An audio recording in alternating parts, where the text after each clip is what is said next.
Okay, I hereby call this meeting of the Orangetown Town Board to order. Would you, wait, or am I losing track of this? Is the pledge first? Yes, Or, attendance first?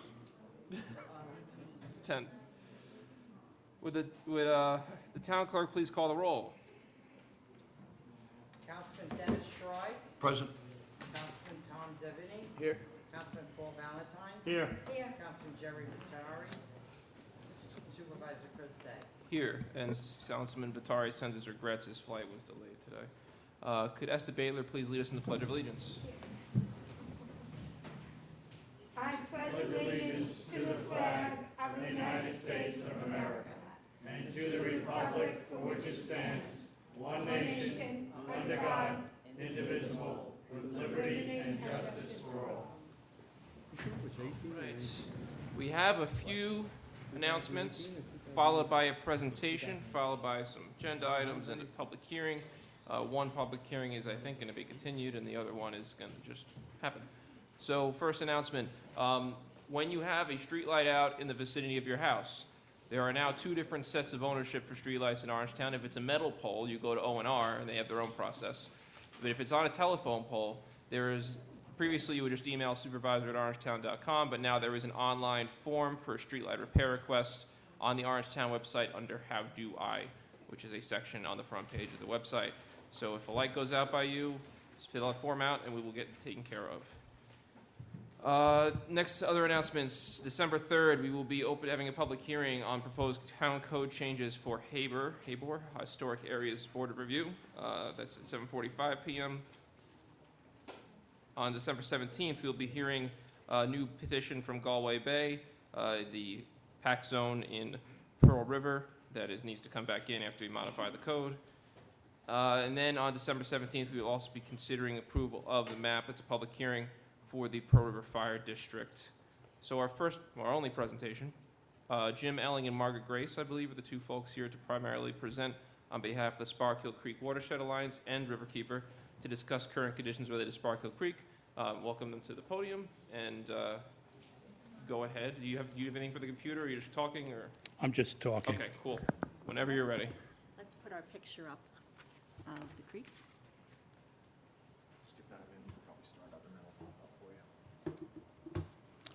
Good evening.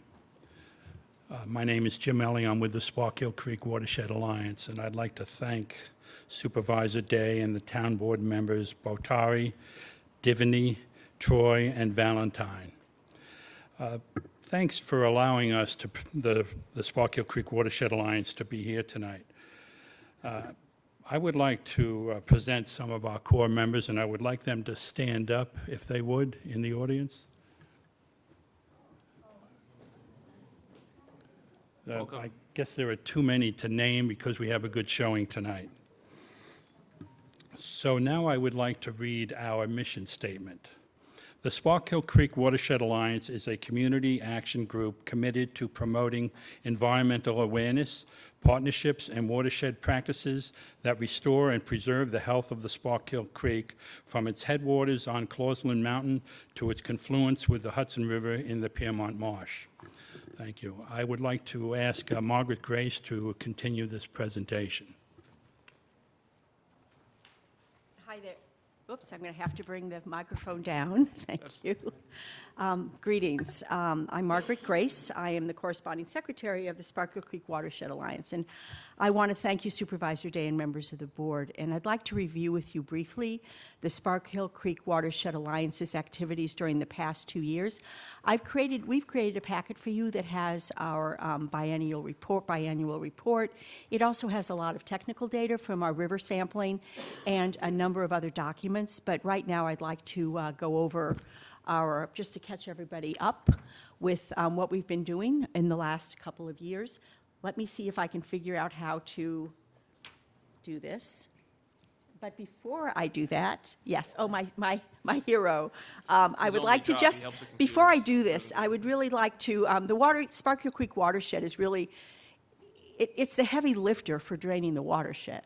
And there are many things about it that are important, and there are many things in your data packet which are very troubling. But I would like to just remind us what a fantastic water body it is and how it courses through our communities. Let me see. Oh, let me go back. This is what we call the confluence of an area of the Spark Hill Creek watershed, and it's out of visual sight for most people. At the top of the picture would be basically Route 303, and out of sight at the bottom is Greenbush Road, and between it in the woodland is this wonderful connection of two tributaries, an important environmental area of the Spark Hill Creek. This is something that people actually don't get an opportunity to see. Let me see if I can get to the next one. Am I doing this correctly? I'm sorry, you're going to have to be my assistant. Okay, this is at the tail end of the Spark Hill Creek as it travels towards the Hudson River. This is in the Piermont Marsh. Beautiful. This is actually, when I refer to Trees for Tribs, it's our program Trees for Tributaries with DEC. And this is a little tiny rivulet of the Spark Hill Creek in Spark Hill. And one of the things we do with DEC and the Trees for Tribs program is plant trees along small tributaries and large tributaries of the creek to enhance stream bed protection. And also the beauty of the area, I have to say. Let's see here. Oh, and this is the Spark Hill Creek is beautiful. Here it is cascading underneath the viaduct. You can see it up above into Piermont as it passes through Spark Hill. There's a lot of visual beauty here in addition to the heavy lifting of draining the watershed. And there we are back again. This is a picture of the Spark Hill Creek watershed. The numbers on it that you see are different testing sites. So anyway, I just wanted to add some of the beauty of it as we talk about a number of things which are actually very discomforting about the condition of the Spark Hill Creek. During the past years, the town of Orangetown's partnered with us in many ways. We were recognized in 2018 with the Public Service Award, which we thank you for again. The Spark Hill Creek Watershed Alliance's key work has been focused on water quality, community outreach, and creek cleanups. We've also done serious work on watershed planning and flood mitigation, grant proposals, and other watershed protection issues. The Alliance has continued working with Keep Rockland Beautiful and Christ Church on creek cleanups. The events have drawn large numbers of students, thanks to St. Thomas Aquinas College, plus the general public. In terms of community outreach, Alliance members have long sought to reach out to community, especially stream bank property owners, to understand their concerns and provide education on the stewardship of the creek. We've stayed on top of local land use activities, making protective recommendations to land use and municipal boards. In cooperation with our watershed partners, we contributed to several applications by the town of Orangetown to the Hudson River Estuary Program for flooding mitigation, planning studies within our watershed. I want to thank the supervisor's office particularly. You were invaluable in helping us with those grant applications. We helped organize a workshop called Emerging Stormwater Management Options for Protecting Streams and Water Quality. It was funded by the Hudson Valley Regional Council. Thank you to town employees who took part in this with us. We all learned a great deal from that conference. We partnered with the DEC in our Trees for Tribs projects, which will continue this spring, and most recently at St. Thomas Aquinas. And over the last couple of years, this is our biannual statement, we created a website, www.sparkhillcreek.org. It was created through funding from Orange and Rockland. We had a great site designer build it, and we highly recommend visiting the site to the board and to our neighbors. There's loads of information there about the Spark Hill Creek, about water quality issues. They're beautiful photographs. There's a lot of history there. So visit us at sparkhillcreek.org. Water quality, our main issue. The Alliance continued its long-standing support of River Keepers Enterococcus monitoring program. Like many of the other Spark Hill members here tonight, I joined this organization because I saw it as a boots in the creek working group, with that important work being our 9-year partnership with River Keepers water sampling program on the Spark Hill. It is our bearing witness to the dire results of that testing that bring us here. To renew our partnership with you and ask for the town of Orangetown to prioritize the contamination of the Spark Hill Creek. The Sparkill Creek Watershed Alliance, together with Riverkeeper, have made this request in a letter to you, which we submitted today, and I'd like to read it on the record, if I may.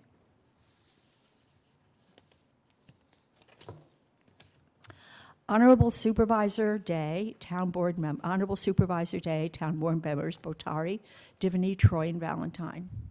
In 2011, the Sparkill Creek Watershed Alliance began water sampling at over a dozen sites along the Sparkill Creek to test for fecal contamination. This monitoring project built upon 5 years of similar water quality testing throughout the Hudson River estuary, including sites at Piermont Pier and Fredon Pond by Riverkeeper and along with Lamont Doherty Earth Observatory, City University of New York, Queens College. Sparkill Creek was among the first tributaries to be sampled as part of this project. Our monitoring data show that the Sparkill Creek has the worst levels of fecal indicating bacteria of the 19 tributaries sampled by community scientists based on data compiled by Riverkeeper in the Hudson River watershed. The high levels of Enterococcus bacteria found in the Sparkill indicate an increased risk that pathogenic bacteria from sewage, septic, and other sources are present. The New York State Department of Environmental Conservation has designated part of the creek as an impaired water body, meaning that it is heavily impacted by pollution, particularly pathogens, and has noted that the stream requires a watershed plan to address fecal contamination. Sparkill Creek Watershed Alliance, Riverkeeper, and several academic partners have conducted numerous studies to track down contamination sources in the Sparkill Creek. These projects include EPA-funded sampling designed and led by us, 2 Hudson River Foundation research fellows utilizing DNA to characterize bacterial contaminants and sources, GIS analysis of wastewater infrastructure, stormwater outfall monitoring and testing, and a Lamont study of bacteria, including pathogenic groups in Sparkill sediments.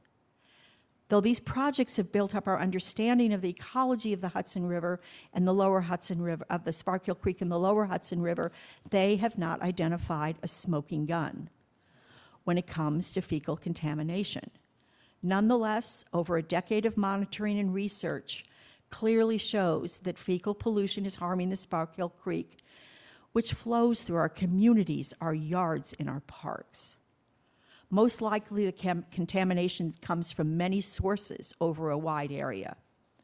We respectfully request that the town of Orangetown prioritize sewer leak detection in the Sparkill Creek watershed.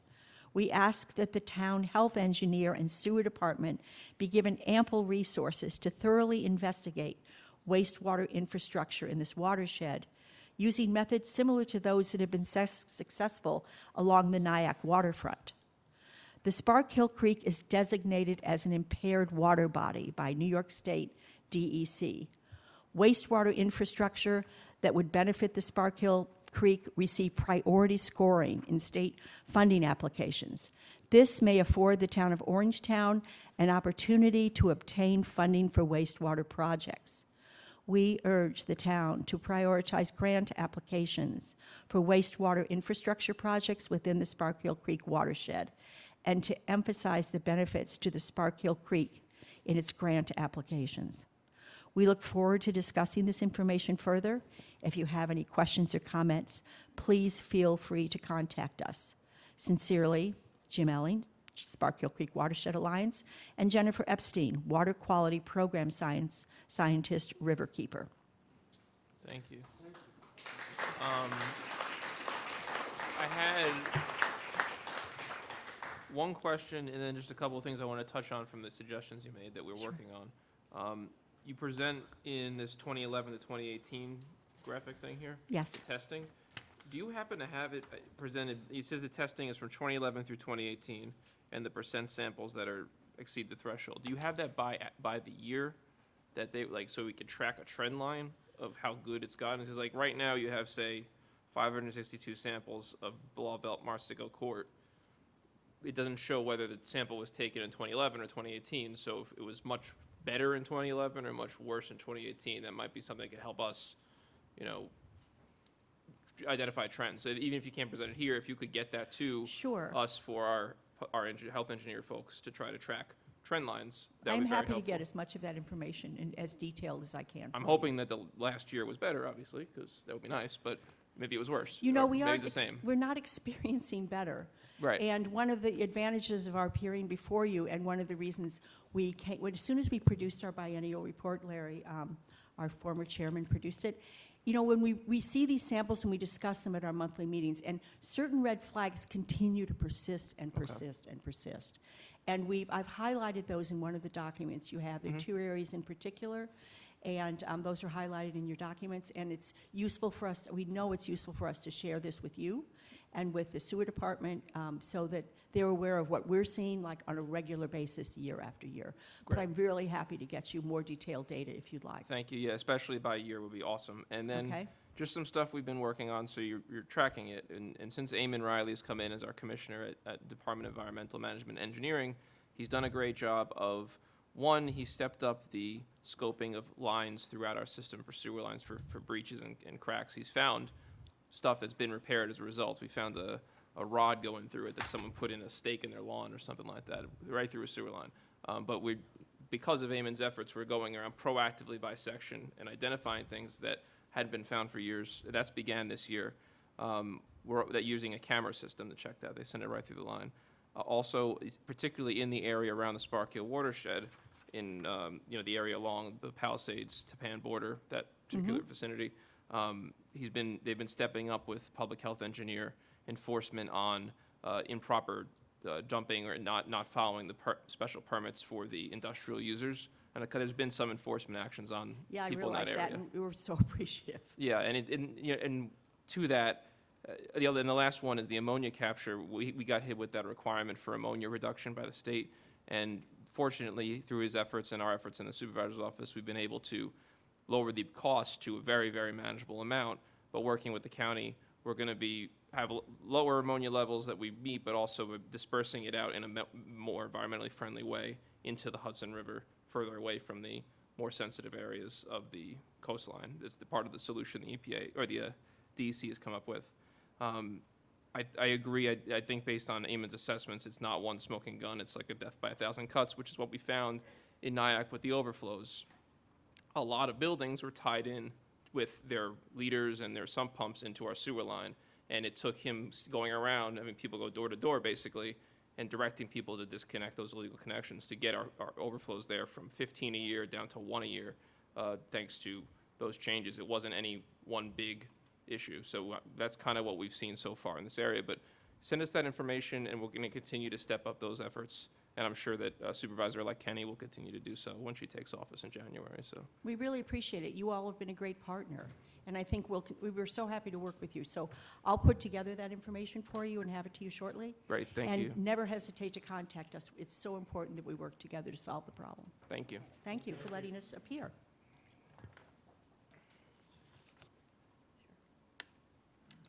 I'd like to say a few things in closing.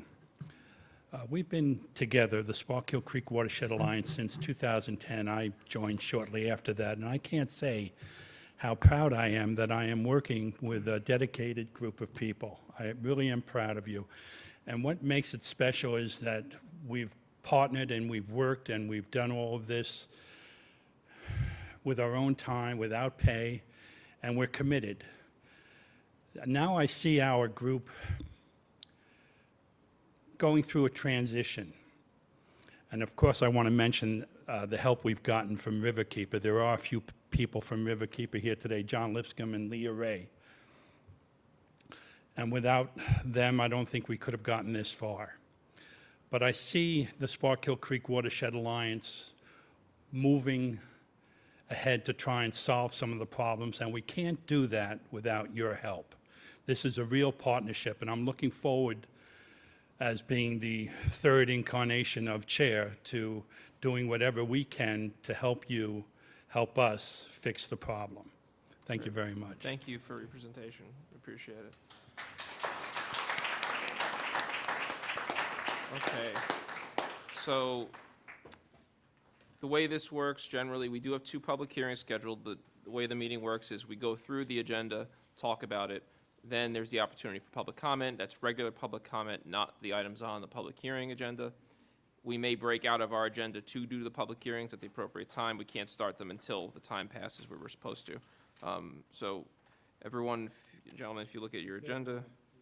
Yeah, you guys don't have to stick around. Feel free to, go and do what you want or stay or, come and go as you please, essentially. All right, so going through your agendas, Bieber is not going to be presenting tonight. We're continuing it, right? Right, they asked for a continuation. So That's one of the public hearings? that's one of the public hearings will be continued. There'll be nothing on that. Okay. The TOD zoning ordinance, as we've discussed offline, but basically this is the last getting the environmental studies done hearing, then we can go send it for environmental studies, and you guys can keep doing more hearings after that. So when we complete this, we'll be able to vote to close this set of hearings, and then at the subsequent meetings, we'll be able to circulate it for the review for SECRA and everything, get the traffic studies done. That way people can actually judge it on its merits at that point. Or just judge it however they want, really. I mean, it's free country. Then the number 7 is the settlement of claim for 2 folks who had an issue with a overflow, I believe it was. Yeah, that was the one you were talking about with. That was the one with spike. one of the ones with the spike. There was Right. a second one with the spike. I just noticed that there's a Is there a typo? correction. It should be a sewer backup on a town-owned line, and line can be lowercase l. Oh, instead on Town Line Road. Okay. Right, yeah. Town On a town-owned line. Line, North Magnolia. North Magnolia, yeah, that's in there, so, okay. Understandable typo. And then renewing an agreement with 1547 for our computer backup system over there. Then appointing And Catherine. I'm sorry, I hate to do this to you. Go on, Rob. Subject to review and approval by the town attorney's office. I already discussed with Matt and Anthony that there's a couple of changes similar to the original agreement. I think So you just don't subject to trust me. Review That's the and problem. approval of You town don't trust attorney. me to sign. Don't sign it till I I'll- tell you. I'm gonna get it done. I get in earlier than you. All right, resolution to appoint Catherine Fairclough, clerk stenographer to the Highway Department. Then approve retainer agreement for opioid litigation. Is that prepared? Do you have a separate sheet on that? No, you know what happened? This came to our attention that, as you know, with opioid situation, the crisis, there's litigation ongoing. It was brought to my attention of a law firm that would be able to handle this for us. However, in reviewing it, we are already a part of a bigger group. You did it already. Right, we did already, just by sitting here. All right. So I'm not going to go ahead and go through with that retainer agreement. I tried reaching them today to clarify a few things. They didn't get back to me, so Okay. we're going to leave it as is in the current status. If And we're doing it again, already, then we're good. Okay, and then appoint Robert Armstrong firefighter at the Bonneville Volunteer Fire Company. And then we'll have executive session and adjournment. Is there no audit? Do we have no audit? No? No Jeff either, yeah. Okay, so that's a light agenda. It is now 7:54. So what it will do is, this is supposed to be a 8 o'clock hearing, and then the other one will take 2 seconds. So let's just go straight to public comment then, general public comment. Do I have a motion to open public comment? Motion by Councilman Valentine, second by Councilman Divney. All in favor? Okay, so for those of you who don't know or might know, public comment is on any topic you'd like. You can talk about the thing that's the hearing, but it's not going to go on the record for the hearing, so I recommend waiting on that. 3 minutes, you could finish your sentence at the end, but please don't go on to future sentences afterwards. No yielding your time, and we will address questions you ask or commentary, but we won't generally do it in the course of the comments or in the course of in between people for public comment. It'll usually be done at the end. So I think that is all of the usual spiel. So the first person to sign in is Liz Dudley.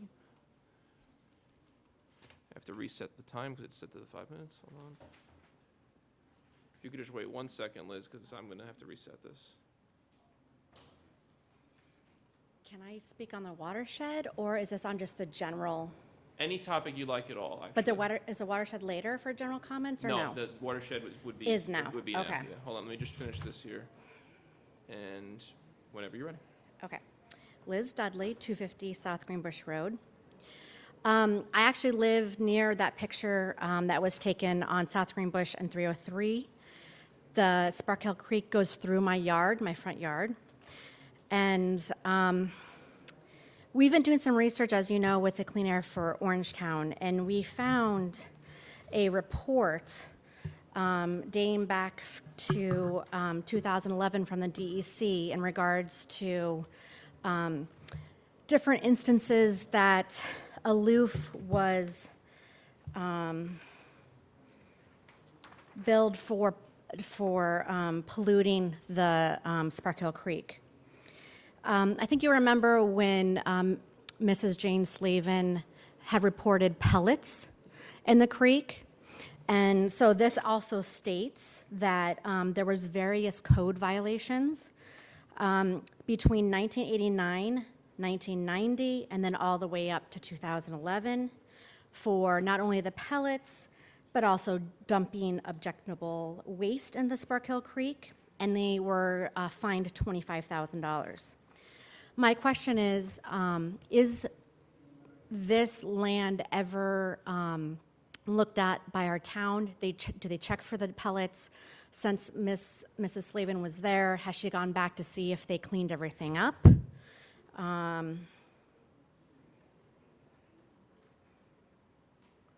I'm concerned about our watershed, and in addition to that, there's a proposed project that would like to level the acres along Greenbush, South Greenbush, and place blacktop in a big box building. I think this would directly affect the Sparkill Creek. I think we should look at the environmental concerns with relation to that. And I just wanted to voice my concern about, with all the water issues going on right now, there's people that have different water problems already on Greenbush. I'm hooked up to the town water, but I know other people are not. I would just want to voice my concern looking into the Sparkill Creek and, however we can fund them. And I would also like to know, is there any testing done by the town in the last 10 years in relation to any of the corporations along the corridor in 303 and over by NICEPAC? Thank you. Thank you. Next up, Esther Baitler, Sparkill.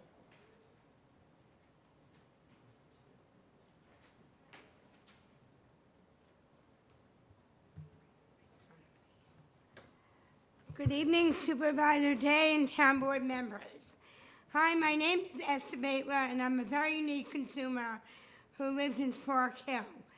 Tonight, I'm here to address all of you regarding Suez. Their water is murky and disgusting.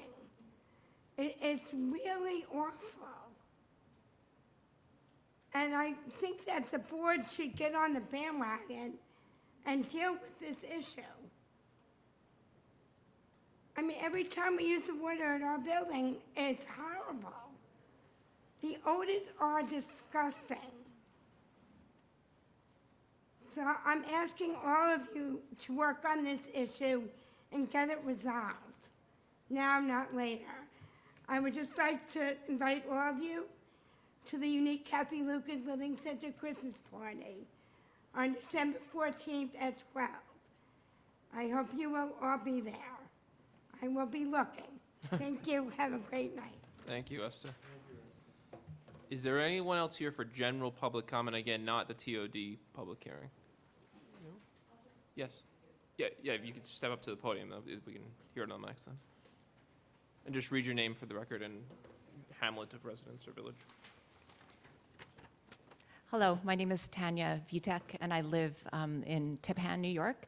And I just wanted to just express my support of the Sparkill Creek group. I've been kind of just following their activities for several years. It's a great group full of scientists that are really doing fantastic work for our community. So, any way that we can support them, I think would be great. I feel like, the odors are still, I know that you guys have all been working on this, and I appreciate that, but it still stinks from the factory. I think we all know that. I just dropped off my son at the high school, and it smells all the time. So we can smell with our noses what's coming out of the factory. We don't know what's coming into the ground from these kind of facilities that are manufacturing here. We don't know because we can't smell it. So I think whatever testing can be done to know what's actually being discharged into the ground, into the water, it's all connected. Perhaps that will be like kind of a way to take the temperature of what's going on in the manufacturing facilities in our area. So anyway, thank you for your work in this regard. I wish it was over. I can't believe that it's not, but we'll just try, hopefully with Supervisor Kenny coming in. So anyway, thank you. Thank you. Anyone else for general public comment? Okay, do I have a motion to close the public comment? Councilman Valentine, second by Councilman Divney, all in favor? Okay, just to tick off a couple of responses here. With the Suez water quality is an ongoing issue that residents have been concerned about. The town does not have any authority over utilities. The state does, through the Public Service Commission. We can complain, which we have, but we don't have anything we can do to stop them. What I recommend is everyone talk to Senator David Carlucci's office. He's trying to run point on this because he's at the state level. And get your complaints to him. We are relaying complaints as well. And they have say and control over the public utilities, whether it's O&R or Suez. We are not able to literally do anything other than just complain just like everyone else. So I know a lot of this town and Clarkstown have been dealing with this issue. And he represents both of our towns. So I recommend going to him on that issue, and we continue to do so. When it comes to Sparkill Creek testing, which Tanya and Liz both mentioned, creeks and water bodies in this county are regulated by the county. So we don't have any direct control over the counties. We don't have the ability to test, and we could literally just go do it, but we don't have the right to. The county can do additional testing. The DEC regulates all water bodies as well for environmental stuff. They do testing, and they fund, the way they do the testing a lot of times is by funding private groups to do it, like the Sparkill Creek Watershed Alliance, who we have supported in grant applications to get this sort of stuff done. So the testing is occurring, and I don't know if this is available for the public, but there is, if you go to their website, they have testing results of that area. We know that there's certain things that contribute. We're enforcing on those things. The aloof thing is a perfect example. I don't know what the current status of the violation for the rubber beads is, but we have people at that site fairly regularly, given the situation. And Jane, do you know what the status is right now, or? Yeah, it was a while ago. So, but we have our inspectors are there, as you know, very regularly, and that's why they caught it. So they're continuing to be checked for that, and we're hoping that we'll continue to make progress on that issue as it's ongoing. And I think that covered it. Anything, gentlemen? Nope. Okay. So moving on, the first thing we have is the public hearing for Bieber. Do I have a motion to open the public hearing for the requested zone change of 576 Route 303? Motion by Councilman Divney, second by Councilman Troy. Do I have a motion to continue, and an abstention, sorry, from Councilman Valentine, as he will be noted on all things related to this issue. Where do we want to continue it to? When did they ask a specific date? Do we want to push it to the new year? I think they were talking the 17th.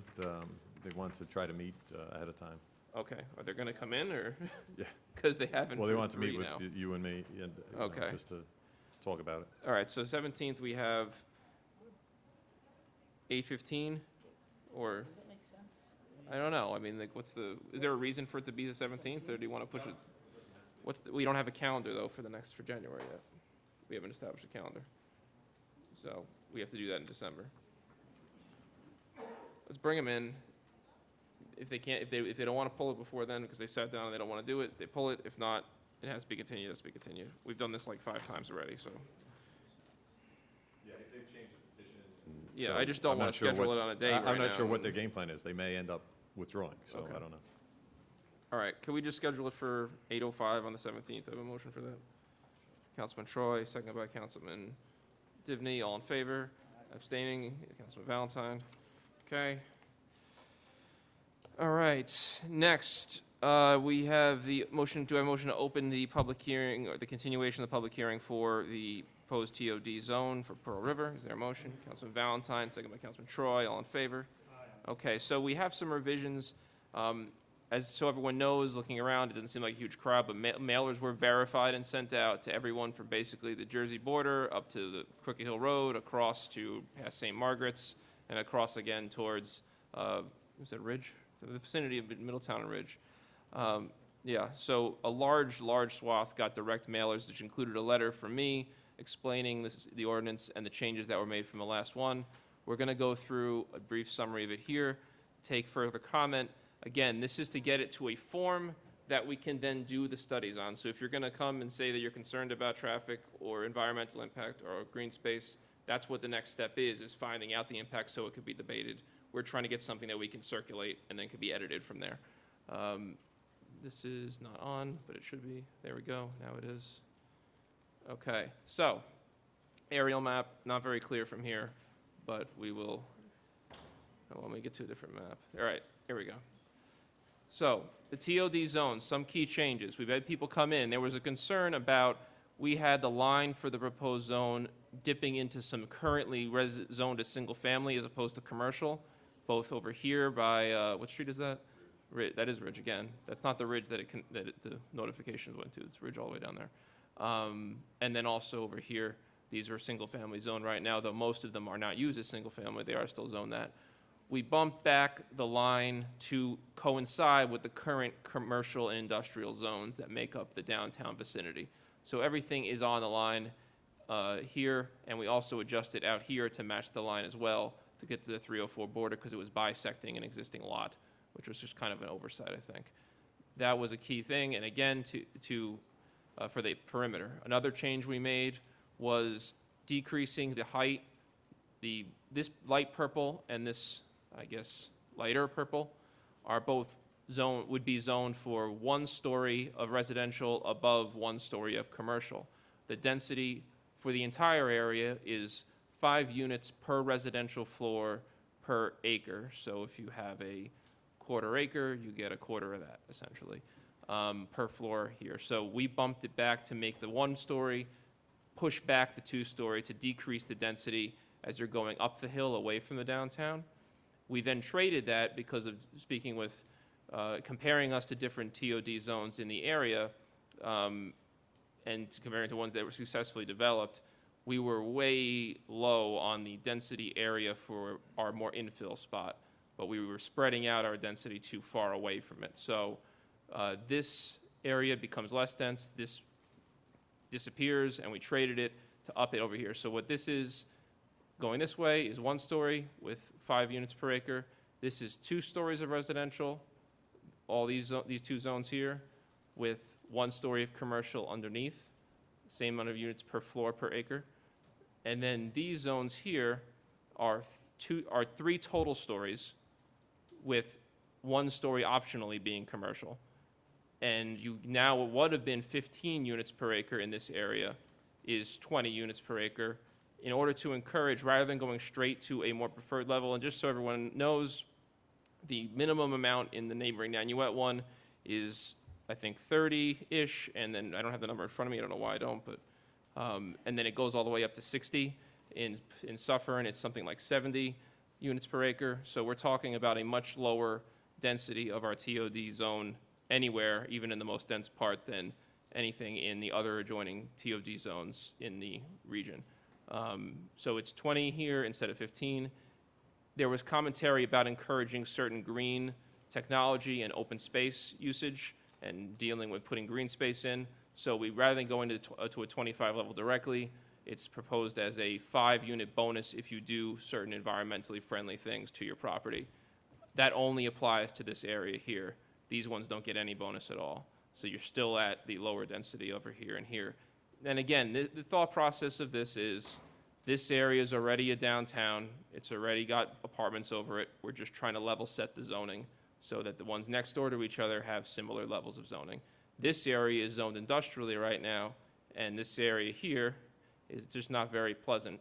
So we're trying to make that be more of a place where someone will come in and put something new.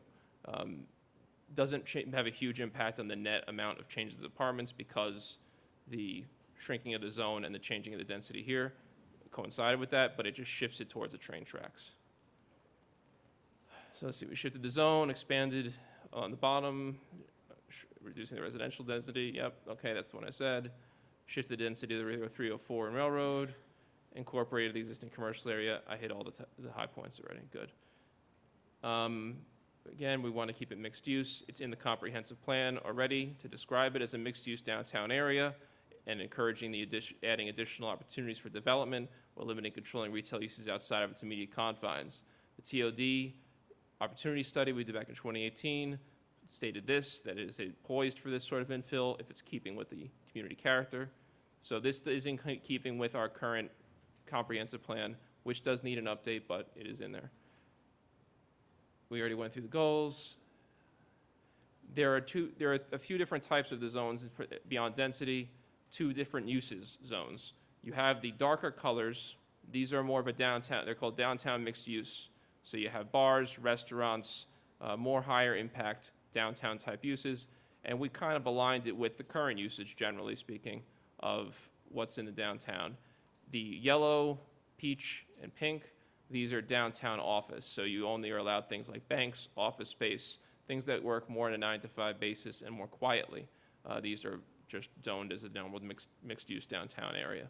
Then along with each one is the density. So the shades are the density, are the use differences, and the colors are the density differences, if that makes sense.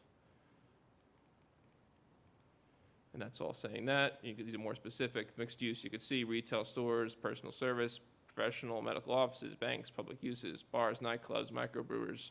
We also wanted to update in our code. There's nothing providing for microbreweries or farmers markets or adult daycares or micro vinteries, which is something that's in there, though not listed. So small batch winemaking. No drive-ins allowed, no gas and auto service stations, no gun shops, no adult entertainment, no tobacco stores, no vape shops, no massage shops, no flea markets, no tattoo parlors unless they're open already, and no pawn shops in the downtown. And the same thing here. This is the one that's more office. You could see it's limited to just low impact things. Data centers, adult daycares, business and medical offices, parking, that sort of thing. The size of individual businesses, no business can be more than 5,000 square foot. The units may only be multifamily in terms of apartments, so the goal is a millennial type housing, not single family or 2-family attached dwellings. 80% must be either studio, in any particular development, 80% must be either studio or 1-bedroom. Maximum of 20% could be 2 bedrooms, and no 3-bedroom or larger units. Again, the goal is to restrict the impact on the school district and on the community and make sure that we have people that are transitioning towards buying a home in the community or out of buying a home in the community in this area. Dwelling size, we have a minimum size of 600 square feet, so you're not cramming people in, a maximum of 1,500, so we're not having people say, oh yeah, it's a 2-bedroom, and they put an extra living room or 3 on there and then put a door on them. Full kitchens and balconies permitted within the certain design rules, and there are district design guidelines, which is important to put a design code for the way things will look. Again, we went through this, the density. It actually needs maybe, you don't have to go to 3 stories, for example. You can do it on less stories if you want to. The density stays the same, but that's the max stories you can use to achieve that density. And if your lot's at least 2.1 acres, you get at least 2 units per acre. Below that, you don't get that. So basically, it rounds it slightly up from the smaller size lots. And again, those smaller lots exist already, and a lot of them have apartments already on them. Parking requirements, if you're in the area where we have the dense development where there's no lots space already, and you're basically the guy, you're the shopping center next to the firehouse where there's no apartments and the one next to you has apartments, there's no place for you to put parking physically. So those zones, the TOD, the 1 and 2, the 1-story and 2-story, have a provision to, if you cannot meet the combined parking requirements, you can pay $15,000 per spot, which will go to a fund to provide for municipal parking increases and improvements to offset that, any additional parking. The infill development areas, the TOD3, you have to provide the parking on site regardless, that is required by the code. And these are the spots required based on both our current code for the commercial and the generally accepted standards for these size units. We up them a little bit. 1 space for a studio, 1.25 spaces for a 1-bedroom, 1.5 spaces for a 2-bedroom unit is the minimum, plus the commercial requirements for any commercial stuff you have. Bulk regulations, this is boring, but basically it's saying you need a buffer when you abut a residential zone, a 25-foot minimum buffer. We have certain rules requiring the buildings be towards the street line, so it looks like a downtown and not a condo development. The density incentives I mentioned, these are bonuses. They add up to the maximum bonus you can get of density of 25%, which equals 5 more units per acre. So you get a 5% bonus for permeable paving, high-efficiency windows or HVAC, LED lighting, rain gardens, rainwater harvesting, a 10% bonus for solar panels and geothermal energy, 15% bonus for green roofs, 25% bonus for LEED certified buildings, since that would pretty much require all these things anyway. The most you can get is 25% no matter what you do. You could do all this together, you still only get the 25% max, and you don't get any other changes in bulk restrictions, so you don't get an extra story. We borrowed this from other neighboring zones, but we took out some stuff. They gave them extra stories, they gave them even more density. We didn't want to do that because it felt like it didn't really fit the downtown. These are the design guidelines. We're just going to go through, basically, it's supposed to look like a downtown. You're supposed to have the caps on the buildings, the brick or stone, a nicer bottom, residential looking top. Here's another example of what it might look like. These are all examples. There's no specific color code of this. It's a left and right limit for people to have some diversity in appearance, but within what you would expect a downtown to look like. Roof, you have to have it look like at least a flat roof. You can have a peak, but you can't see it from the street. This is examples of entrances to areas, so this would be an entrance to a store. This is if your building is on a corner, what it could look like. And this is all written out, but it's best shown via images because I don't know how to explain this in words. You can see building transparency rule. This is what a storefront could look like based on our written guidelines, what the awnings could look like based on written guidelines, the type of balconies permitted. You can see those sticking out there based on the written guidelines. The types of signage that might be permitted, the hanging signs, it's the colors are there's rules about colors and loud colors that don't fit the character of the community. You can have the canopies. These are signs in the glass. So we want a variety of signs. You know, I think Clarkstown has like a little bit too tight of a regulation on their signage. It's all the same, but you also don't want it to be some crazy wackadoo thing. These are examples of, we would have a standard for municipal signage, like parking and stuff, that's a little nicer in the downtown than it is just on a regular street. It wouldn't necessarily, these are just examples of other communities that have the same ones, so this isn't really, I think, Pro River's color scheme, if you will, but it's not gonna be that color scheme. It's just the type of inspiration for you to look at there. Rules for circulation, you have things you're supposed to install that regulate the driveways, they regulate the parking structures, regulate the walkways, and these are the sort of things you end up with where this would be, if you have to have internal parking in one of those new developments, you have to make it look like a building. You can't make it look like a parking deck if there's any above ground parking. It's gotta look like a regular building. This is a walkway. You can see how it's lined with greenery and stuff. That's all in the regulations. Lighting, they basically gonna have to make the nice, pretty lighting like we have already if they're gonna do it in an internal street in one of the new areas. These are some of the other stuff. Like I said, setback, utilities on any new development have to be underground. Rules for street furniture and landscape elements, and we talked about the green development. There's some setback encouragement of using protecting the muddy creek and using it in any sort of, encouraging it to be used as a feature if there's an ability to do that. And design concept. These are just examples of what it could look like. It doesn't mean it is going to look like it. It doesn't mean there's anything saying this must be exactly how it is, but just so you could visualize what the change could be based on the rules. This is Central Avenue Reed through for a great way. You see the saloon over there. You see the little deli there. And this is the industrial park area, which is just a chain link fence right now. This is an aerial, again, deli, saloon, parking lot. This is what it might look like. You see they built up a little over here. There's now buildings on the street here, and the parking is behind it. You have, this one is built up to a nicer entrance. And I don't want anyone to get hung up on what this looks like. This is an example of a gateway type arch that you would have. It's not exactly what it would look like. But again, this is illustrative. So you have corner developed things with apartments above stores as a welcome to Pro River thing coming off Route 304. And this is just another angle looking out onto 304. And you can see what was a chain link fence and parking is now a downtown streetscape.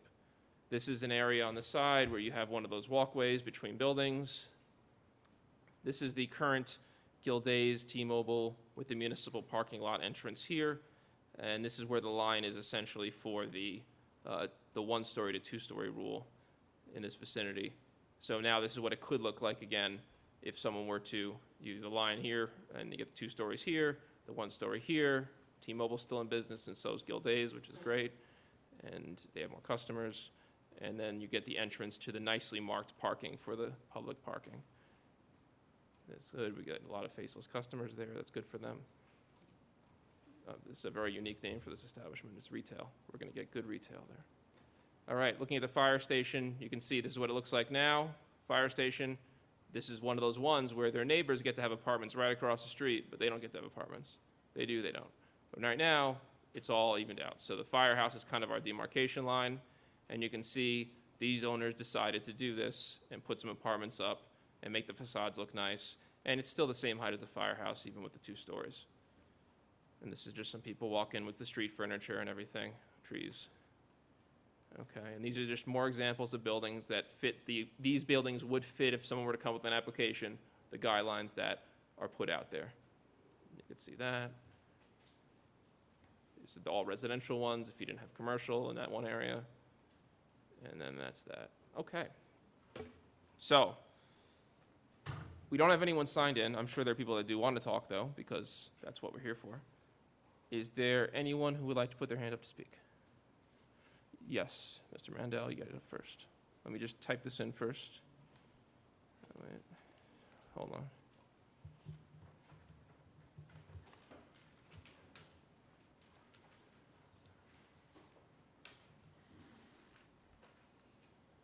Hold on, we have a problem here. Menu, 1, 3, enter. 5 minutes, enter. Before he starts, same rules as to length and yielding, 5 minutes instead of 3, and you must stay on the general topic at hand. Mike, whenever you're Okay. ready. Good evening, Supervisor Day, members of the Town Board. Michael Mandel, a resident of Pearl River. Few things, and I mentioned one of them last time. The map should be revised to show an accurate representation of what we want to talk about. The downtown Central Avenue field is still shown being as part of the development area. Now, I know you mentioned it was parkland, it's parks. Well, if it's a park, just take it out of the whole thing rather than leaving it in that purple area. Number 2, might as well take the firehouse out too. It gives it a better representation because that's going to be there forever. Nobody's going to move the firehouse unless it burns down, which I don't think is a possibility. And right off the bat, because it's still in the TOD MUR zone, the parkland. Same for the firehouse. The current parking, you take a look at some of the areas where you want to do it. Now, current parking south of Jefferson, adjacent to 304, it's used by businesses. USIS, Vision Sports Center, okay? If you remove part of that, where's the parking for those businesses? They use part of the OTB lot, in fact. There's the commuter lot, which is the MTA lot. That's also shown here as part of the development. That lot is totally utilized, probably 75 to 85%, depending on the day of the week. That's not going to go away. And you can't build over it because the current thing that say it be TOD, OR3 requires parking on site. And if you put pilings there, whatever it is, you're not going to get all those vehicles in. And I don't think people living above it are going to look for vehicles coming in at 4 or 5 in the morning and leaving at 9, 10 at night for people that don't even live in that thing. Also parking west of Railroad Avenue tracks by the Bertucci building there. Defiant Brewery expanded. The reason they expanded was that they were given parking in the evening by whoever owns, I think, Bertucci's lot behind it. Without that parking, they would never have gotten that permit, and that's got to be taken into account. Or are we going to remove their authorization to park back there and close down the part of their business? Or where are the people going to park? Okay, we also have current businesses along Railroad Avenue and 304. We're going to have them moved, or they're going to be moved out. Some need parking for their businesses. Some businesses are not conducive to residential units above them. So are they going to be forced to relocate? I think we should be taking into consideration all these things before we come up with a zoning plan. The TOD OR2 in the center of Pearl River contains packed housing zone for seniors. What happens to their parking? And their parking spots will get, there's the approval for the original pack zone, which was the old movie theater, was contingent upon them getting a number of parking spaces behind where there's a new restaurant behind the old telephone building opposite. Without that, if they did not have that parking, they would not have gotten approval for that building. We have another pack zone building coming in also there. What is their arrangements for parking in the future? We're bringing in different buildings, more people living in there, but we don't have parking for it. We're going to build 2 or 3-story parking garages, similar to what they're doing in Park Ridge. So, in my opinion, these before the town goes forward with the zoning project, these questions should be answered and updated and provided, taking into account these items. Further, we're looking for families to come into Pearl River. We're not looking for a bunch of millennials. They're going to come in and live in houses. We're looking for people move to Pearl River for one reason or a couple of reasons. One is the school district, an extremely good school district. Number 2, it's an easy commute to the city. Number 3, the different sports activities for their children. Sports and other activities from educational to music, whatever, is all located within the town. They're close to the parkways, they're close to shopping, all these things are provided. That's why people move here. To have, 200 to 300 to 400 millennials moving in because the train is there, and we don't know if we're going to get that many with everybody else. Park Ridge is bringing in, I think we should be waiting to see how well they do down there with the tremendous building they're putting along into Camac Road. So these are things, and you're talking about parking and whatever to be, that'll be studied in the future, but I think some of these questions should be looked at now rather than put forward something like this. And this map, I still think it does not really show exactly what it is, and especially with the Central Avenue field. It should have been taken out of the thing. It should say parkland over it. Under no circumstance should be in any zone that can be developed. Thank you very much. There's just a couple of things I want to weigh in and so other people understand before they get up. One, we'll make sure that the Central Avenue field is denoted as parkland on the map. But when it comes to everything else, whether the zones include municipal buildings as a use. So things like a firehouse or whatever is going to be zoned, it's in a zone right now. It's in whatever, the CS zone right now. So that doesn't mean that that the firehouse is being sold and turned into a commercial shopping center. It means it's in a CS zone and one of the uses is firehouses. When it comes to existing businesses, I want to be perfectly clear here. No one is building this and knocking down things and making it happen. It's a zone permitting certain things. Right now, the LI zone here permits factories. We're not going in and building a factory and knocking out everything and putting it in. It's what's the permitted uses of the zone. So the owner of the building here, based on, let's say we're talking about the ones right here, right? They would be permitted right now to have certain tenants and sign leases and kick them out based on the leases or not kick them out based on the leases. They can, right now, this one has apartments on it and they can fix their apartments up and change the configuration or whatever as long as they save them out. This one doesn't. No one is saying that the existing businesses have to leave unless the existing businesses, the property owners, through the legal lease process, decide what they want to do with the property, which they can do now. These guys can get kicked out, and this LO area could be developed into another self-storage, for example, instead of being the current place where people park a bunch of landscaping trucks and plumbing. It's not a matter of someone doing this, it's a matter of being permitted. Also, the parking. We have the parking of the pack zones you can see are still allocated in here. So this pack zone and this pack zone, the current one that's already approved and is going to come back again, is still a pack zone. Their parking rules don't change. They have, the one that was approved in the former movie theater has a rule that they're required to get a certain number of permits in the municipal parking each year. No one gets them. They aren't used. We had to change the rules for municipal parking permits to encourage the use of them because we had 0 sold in the last 3 years. So what I'm saying is that parking lots and stuff, like the parking lot for the MTA right now is zoned for commercial and light industrial. They can right now do that. If they chose to sell it to another buyer, they could do that. They could build something there that's not a parking lot. That's their right. This is not a thing where the town is going in and changing what's being done. It's changing the permitted uses. The commercial uses as written are pretty much matching up with everything except the industrial zones. We're wiping out our industrial zone and adding the ability to put some residential into these areas. And a lot of these areas have that residential already. And the last thing, if I recall correctly, is when you talk about millennials. Millennials are 27 and up right now. I'm a millennial, if that's okay. I don't want to get anyone sick or anything. But the point of the concept of millennial housing or TOD housing is the life cycle of a resident. Houses are not $70,000 a year anymore, $70,000 to buy anymore. My house in Orangeburg was $550,000. And that's a lot of money. I fortunately have a VA loan, so I don't have to put a down payment down, but that's a big monthly nut to make, right? Most people that are in the late 20s and mid-20s can't afford that yet. If they want to live in Rockland County, they can't. Park Ridge density is like 3 times what we're proposing. It's not even close to what we're talking about.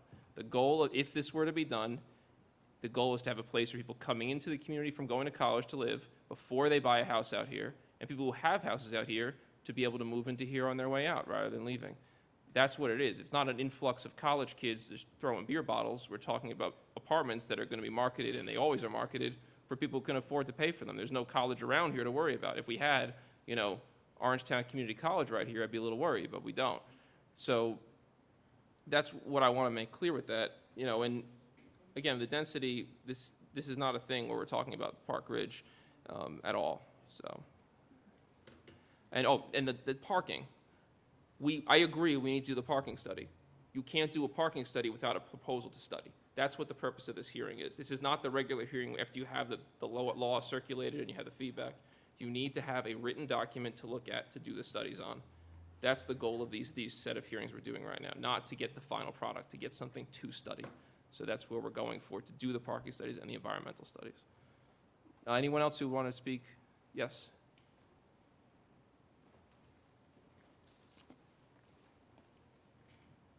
Good evening. My name is John Sullivan. I live in Pearl River. I have a couple of questions about this proposal. First, I'd like to know who exactly this benefits. It certainly doesn't benefit the residents that live in downtown Pearl River or any place around that. As it stands now, we have on-street parking all night long. You have illegal occupancies already above commercial. Nobody does anything about that. The building on the corner of Ridge and Franklin is an SRO. Everybody looks the other way. There's an air conditioner in every window. That's a dead giveaway. It's an SRO. Now, I don't understand how you're going to bring more residents into the downtown area and somehow this is all going to be absorbed. There is no parking. We can approve this and do a parking study, but at the end of the day, there's not going to be enough parking. It's as simple as that. The idea of this plan with a one-track train that runs sporadically is the first train that gets canceled if New Jersey Transit has any kind of problems. I don't understand where you're going to get these young professionals that are going to come here where they have to take an hour train down to Hoboken and another half hour across on a path to get into Manhattan. It's unrealistic. I just don't understand how this is going to work.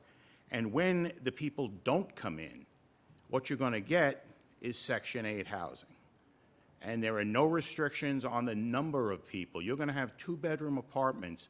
Will there be any restrictions on the number of occupants in the 2-bedroom apartment? You can have 8 to 10 people living in a 2-bedroom apartment. And what it's going to do is it's going to bankrupt the Pearl River School District. And any potential revenue to the property owners and the town, is the Pearl River School District going to be subsidized? Because it's going to be the taxpayers of Pearl River that are going to bear the burden. I just don't understand how a plan like this, this is in Hoboken. You don't have a train that runs regularly. You can get a train, if you miss this one, you can get another one in 15 minutes. So you're not going to get the young professionals. I understand it's a laudable goal to bring in young people transitioning from college. It is hard to pay for a house. But this proposal is just going to make already crowded streets more crowded, and I just don't see how this ends well. Thank you. Thank you. Anyone else would like to speak? Yes.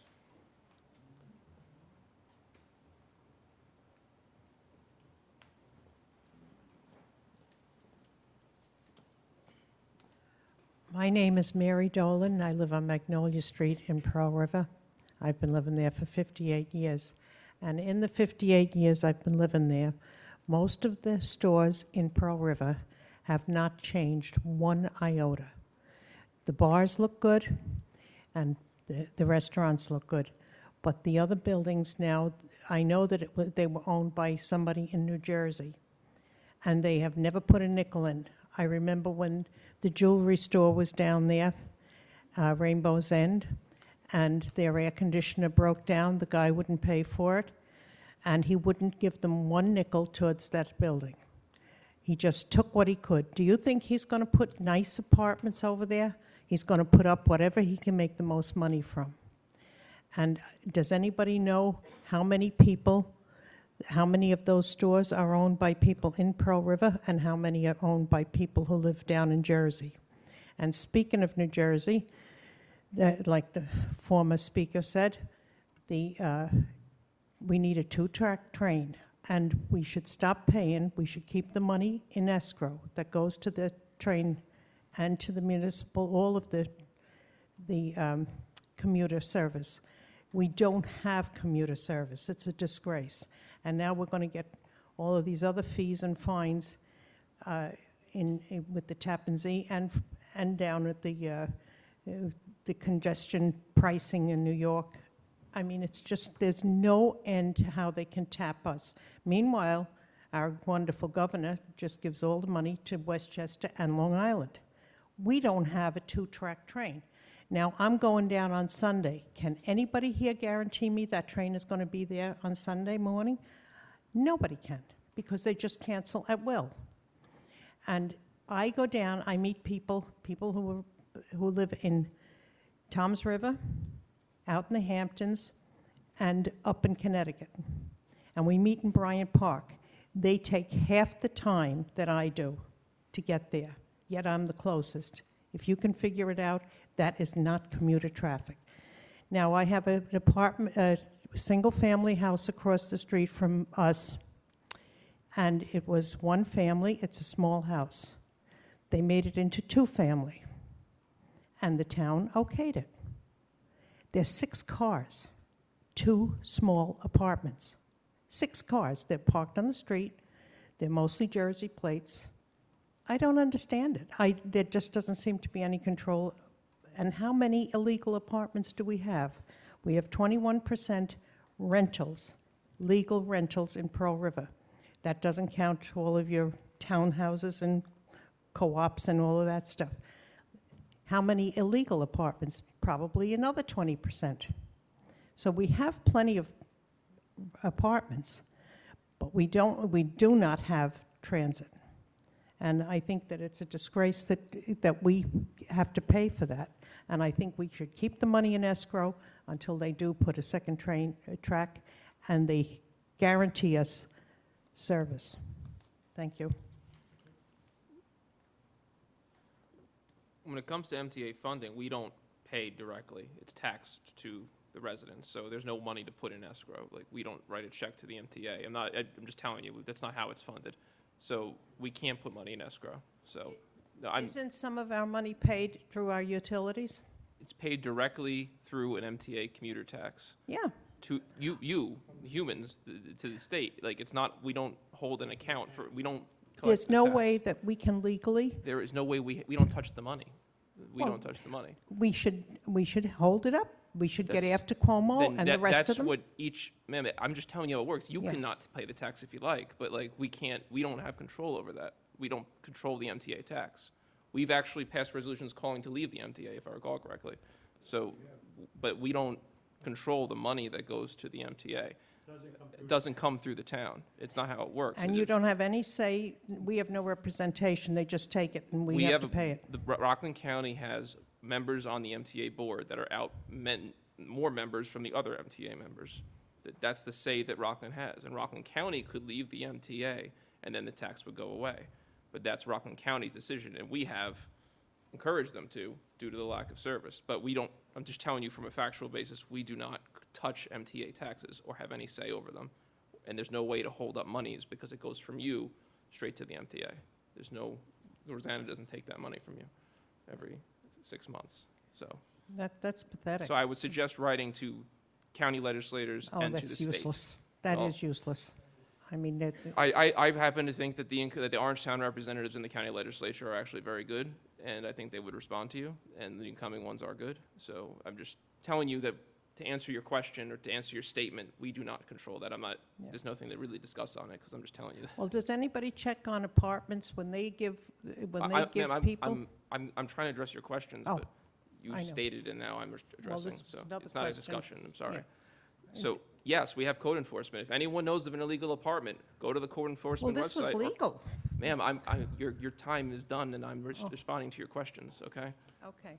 There's no I'm back just and telling you forth. that I know, there's no apartment back and forth. What I'm telling you is is that legal. there's the building department director right back there, Jane Slavin. Jane, can you raise your hand? If you know of an illegal apartment and you're in this room right now, tell her about that illegal apartment, and she'll take care of it. I told you that it was legal, Okay, the ma'am, apartment. I'm telling you, They your approved time it. is over, and it's not illegal. It was a legal apartment. But your time is over to speak. I'm trying to answer the questions you raised, and that's it, not continue the You're discussion. calling it illegal. I said it was legal. Whatever, legal, illegal, I'm talking about generally speaking. If there's an illegal apartment, because you said there are 20% more illegal apartments on top of 20%, then tell her where they are if you know that. We can't make random accusations that the town of Orangetown is rampant with illegal apartments and not point out where they are. That's not fair to our hardworking code enforcers or to anyone else. They're out there looking for these things, and that's that. Yeah, I don't doubt that. I'm saying, we've looked at all these properties. They look at these properties for illegal apartments. It's done. If we did say that we have 40% apartments in Pearl River because half are illegal, point them out and we'll look at them, and they do. And we'll follow up as much as we do. They're out there looking for these things. It just is what it is. Anyone else who would like to speak? Yes.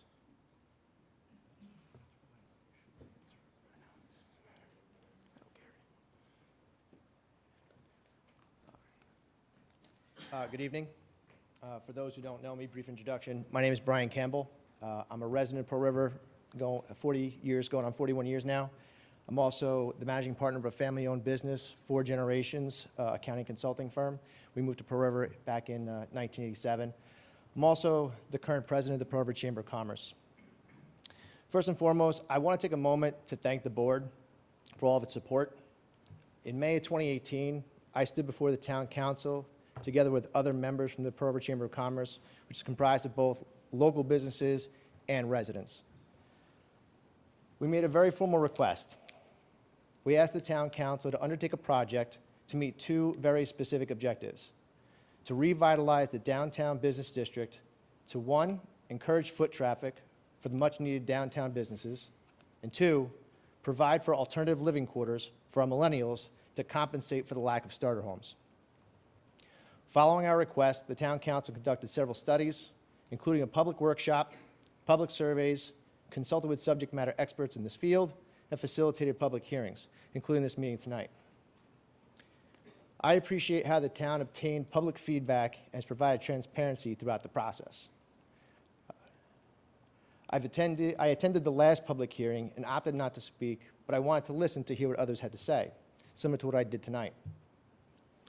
It seems like there are a few observations that I've made from just watching the last 2 public hearings. One is we're getting really focused on certain things that I think deviate from what the original objectives were. One is we're focusing on transit-oriented development and complaining about the T and how bad, New Jersey Transit is. That's a fact, and that's something that we as the town cannot control.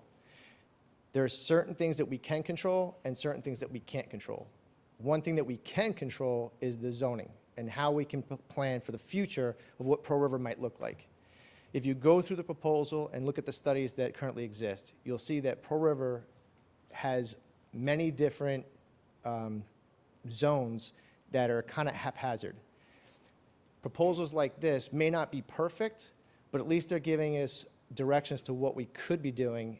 And then what I was happy to see tonight is that there was a change from last hearing to this hearing where they've moved the lines. So I'd like to be more constructive in terms of how we present to the town board and how we look at this project going forward. Some of the positive feedback that I heard from the last meeting, for example, was they talked about greenery and how many of the illustrations and diagrams, didn't really have a lot of greenery in Pearl River. Now, Pearl River has greenery already. We've got parks, we've got Central Avenue Field, and so on and so forth. But what was presented, which I thought was a great idea, was having greenery on rooftops. So I'd like to not so much complain about, you know, what's wrong with the plan so much as provide maybe solutions to what we can do to improve the proposed plan that is effectively in pencil. That's really all I have to say. Thank you very much. Thank you. Is there anyone else who's here to speak on the TOD item? Okay. If there's no further comment, I'm going to go ahead and turn anyone going to add anything, gentlemen, before we close the hearing on it? No? Yep. As I said at the last meeting, and I'll say it again, unless New Jersey Transit gets on board with this, I don't see how you can have a transit-oriented, you know, development. Because, as one of the speakers said, if you don't have trains coming on a regular basis that can get down to the city in a certain period of time, I just don't think millennials or anyone who's working in the city is gonna come to Pearl River when they can't rely on the transit. And I said it at the last meeting. It's something that has to be addressed, and it's something you can't do after you approve that zone. It's gotta be addressed right now or before we even, you know, we can have as many hearings as we want, but if it's not addressed with New Jersey Transit, we're just running in circles. Anything else, or no? Yeah, I appreciate what Mazerid's done in terms of looking at the downtown area and saying what it could be. A lot of people come up to me from Pearl River saying they're against this. And I think one of the reasons being is I come out of the Bronx. The neighborhoods that went bad out of the Bronx went bad first when they were next to whatever subway line you were next to.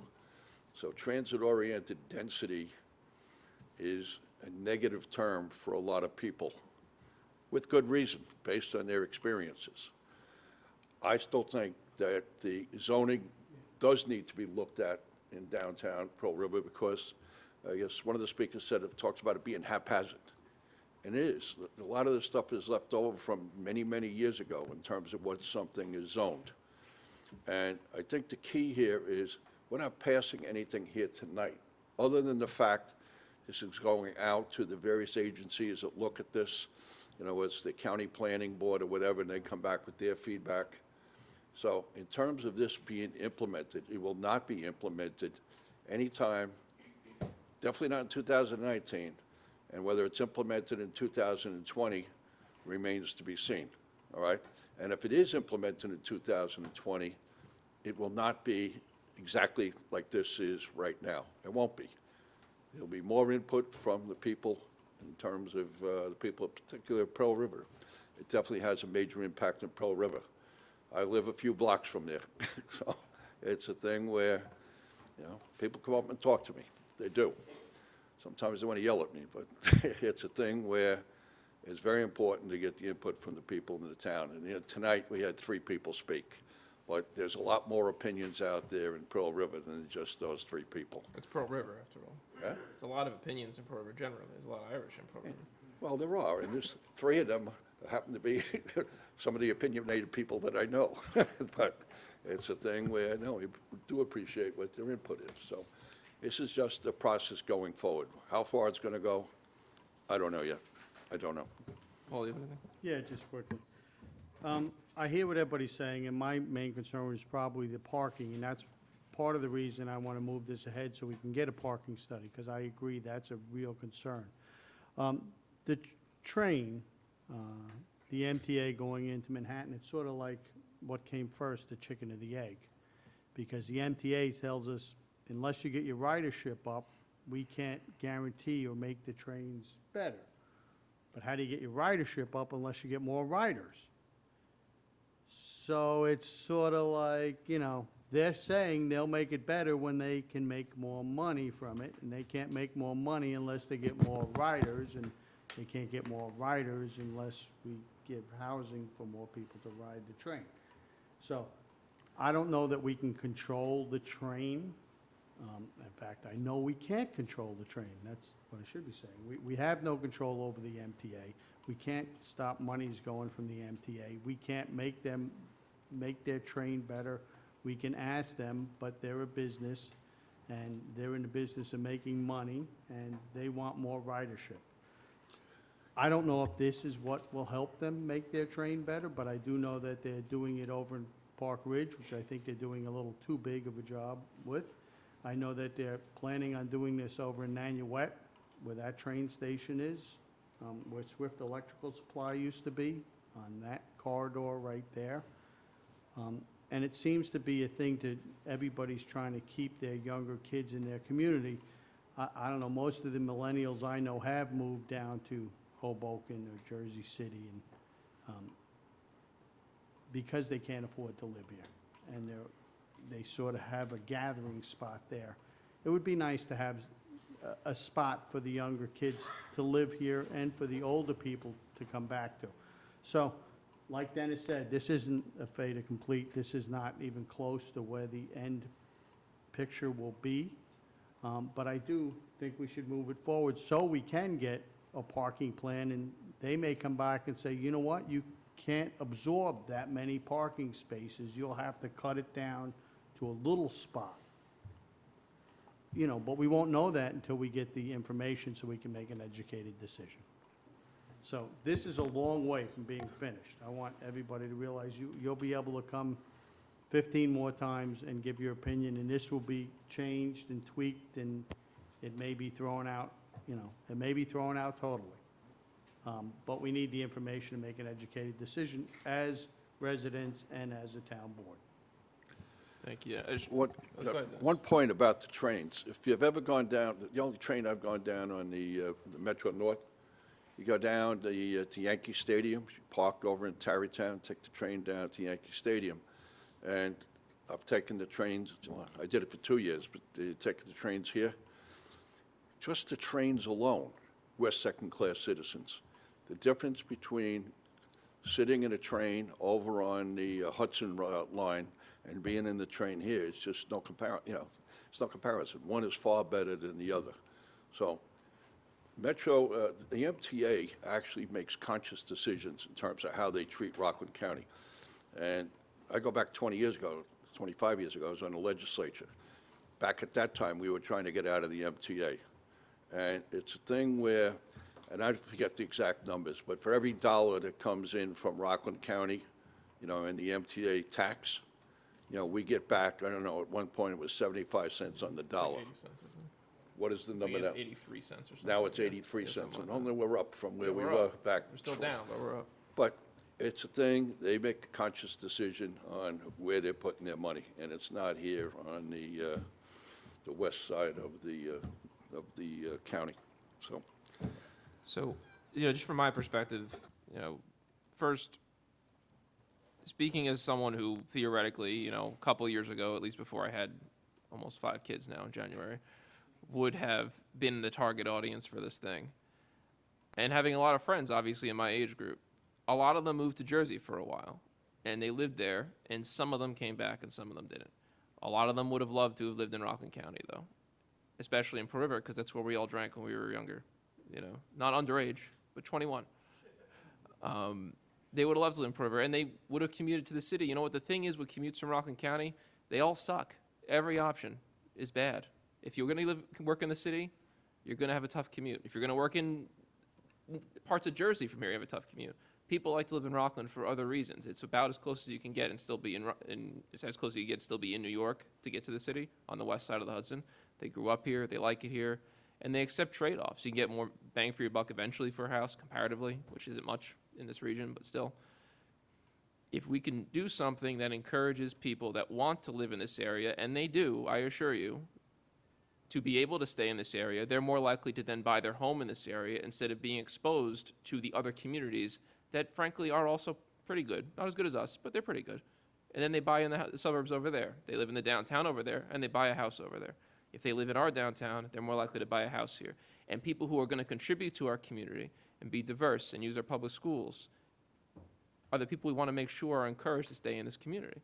So that's my view on the concept. As the, the lone little kid on the board here, I get it. It's not a good commute, and it's a one-track town, and it does, and that's the other thing. I'm hearing a lot of it's got too much change, but it's never going to happen. It's a one-track town, but there's no parking. I mean, this is a generational thing we're talking about. It's the direction you want to see a town go over the course of the next 40 years.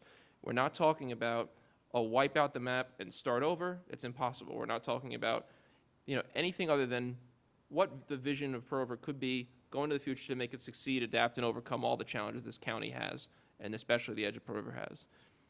I will add on the New Jersey Transit front, Paul's right, everyone's right, we have no control over it, and it's not good. One of the reasons it's gotten really bad lately is New Jersey Transit deferred a lot of investment in their infrastructure. Funny enough, about 6 months ago, I was talking to someone I know who lives in Jersey, and they were complaining about our canceled express trains too, because they couldn't fit on the regular trains anymore because all our express riders were stuck in the local, and they couldn't even get on the train 5 stops down, 10 stops down, whatever it is, because they were full. So they were like, I can't use the train anymore. It's terrible. It must be much easier up there. At least you guys get on a train. We can't even get them. We missed 2-3 trains because of an express being canceled. So it's an up the down the line problem because New Jersey Transit didn't invest in their infrastructure. They are doing it now, though. They are investing. It's a fact. And they are putting in the positive train control. They're making it better. It still is awful because they're doing it. Metro North did it already. And that's why it's good. They're still doing it. It'll be done eventually. But it is a chicken or the egg, and they've said that we need more ridership. So just to wrap up, basically, again, what we did here with these hearings is not even the culmination. It's step 3 of a multi-step process that began with the Chamber of Commerce and residents coming in and saying, we want to make sure that businesses can succeed better, which will allow rents to go up, which will allow landlords to invest more money in their property, which will allow the business to be successful and allow our residents to have a place to shop and go to and eat downtown, not just get by. And we did a downtown revitalization study. There's things that we already implemented. We implemented parking improvements. We implemented adopt-a spots. You can see Braunsdorf Park looks pretty immaculate right now as a result of those studies. We are making changes in accordance with that. And then we did this, and we put it out for hearings. This is sort of an extra set of hearings to make sure we're all close enough together that we have something we could then do a real public hearing on. That's why we're going to close it and circulate it. Now we'll do the studies. Next meeting, we'll vote to circulate it. We're going to make sure that we block out Central Avenue Field, so Mike's okay with it. And we'll circulate this, and then everyone will weigh in, and it'll go to the New Jersey Transit, and they'll say nothing, because they didn't say anything about Nanuet, and they didn't say anything about Suffern. But everyone else will say something, and then we'll have, you all, and you will have a series of hearings in the next year or two, and decide what we want to do with it. But the good news is that other communities are doing this, and more, and denser.